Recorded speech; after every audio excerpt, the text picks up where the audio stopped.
So I've been dabbling in a certain new game.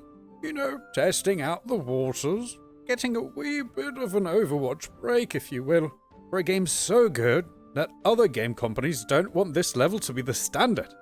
A game so vast and full that nobody knows what the fuck is even happening, since even the wiki can't keep up. A gaming company so committed to the fans, they are actively talking and updating their game in lightning speed, addressing everything, moving the consumers to disbelief. And I must say, god damn! Now I usually don't review games on my channel. Did really want to talk about this one, since it's a passion of mine. I've been playing Dungeons & Dragons since I was a wee little boy.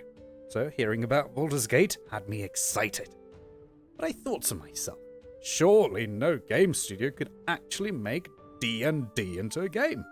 It would be way too big. D&D is way too big because there's 1,000 ways to play it. Straight out the gate, character creation. Pick your class, pick your race, and then spend your next 3 days customizing your character. Once you made your perfect character, boom!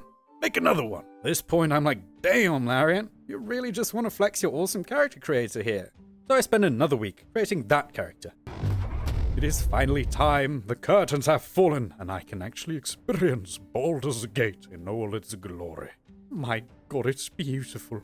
Straight out the gate, the level design and story in this bad boy.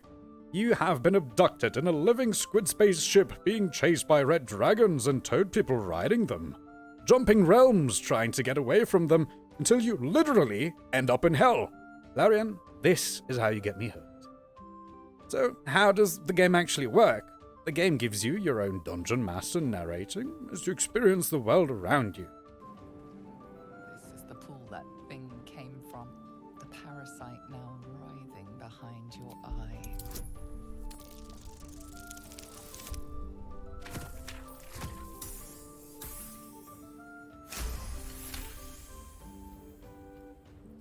The casing is fragile. You can find, explore, and talk to anyone you meet.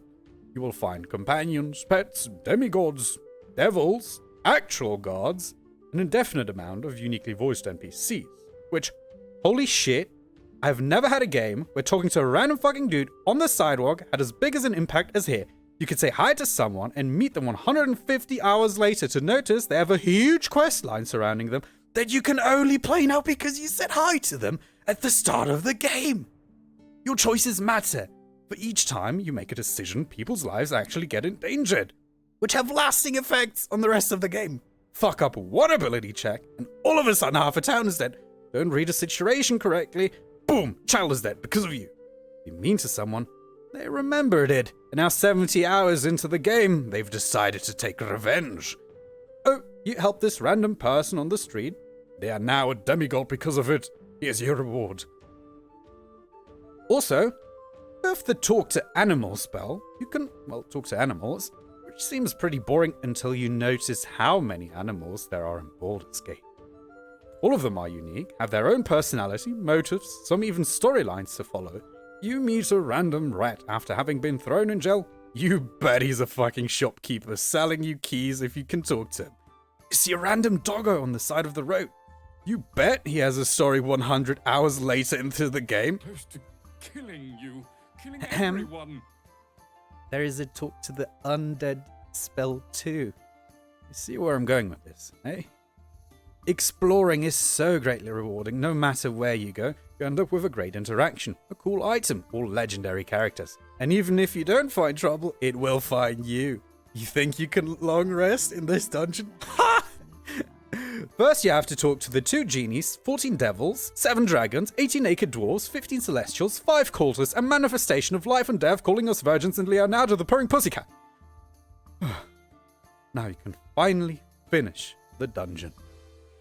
Unless you find a shiny little object here, which teleports you here, which leads you here, and then congratulations, you just spend another 45 hours on a random side quest you could have easily missed. Let's talk companions.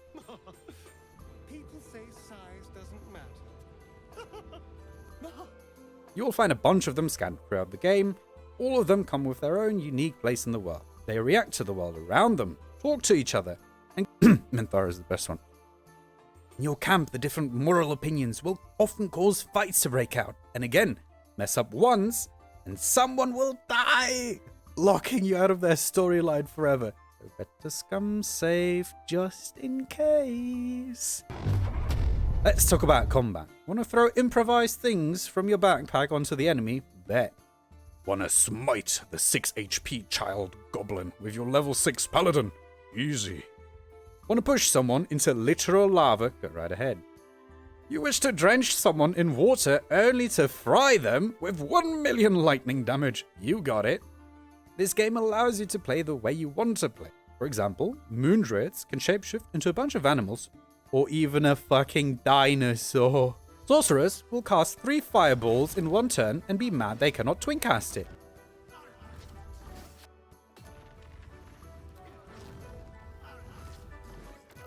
School of Lawbards will verbally abuse and bully the enemy to death. Listen here, putrefying pissant. Your body's a temple to an idiot god. Poxy-pissed pervert. And it's funny when you do it, but fuck them if they do it. There's a bunch of different weapons with different effects, unique attacks, and designs with their stories told in the description. Crazy spells, potions, summons. You can hoard a bunch of black powder barrels on your barbarian and have them blow up half the continent when the fight starts. The world really is yours to take. Last but not least, the story. I will keep this spoiler free in case you want to try the game out too. It's amazing. You can be anything you want in the story. Special shout out to the Dark Urge giving you a central part in the story. Your class and race always add something to dialogues, making every character feel unique. You're playing a drow, people will be freaking out. If you are playing a tiefling, people will be freaking out. Man, people are really racist in Baldur's Gate. You can play on any side you wish to play on. Be evil. Be nice. Be backstabby. Be a murder hobo. All is possible and valid here. There are hundreds of ways to approach situations, missions, quests, people. The world around you feels alive and immersive. Every single interaction in the game is voiced and performed so professionally. You will hear the most crazy conversations randomly on the side of the road. You will meet like 1,000 NPCs, read hundreds of books, loot millions of dead corpses and chests. You can save or doom entire cities and regions, actually giving you the feeling of importance. So why, Blizzard? Is the PvE cancelled?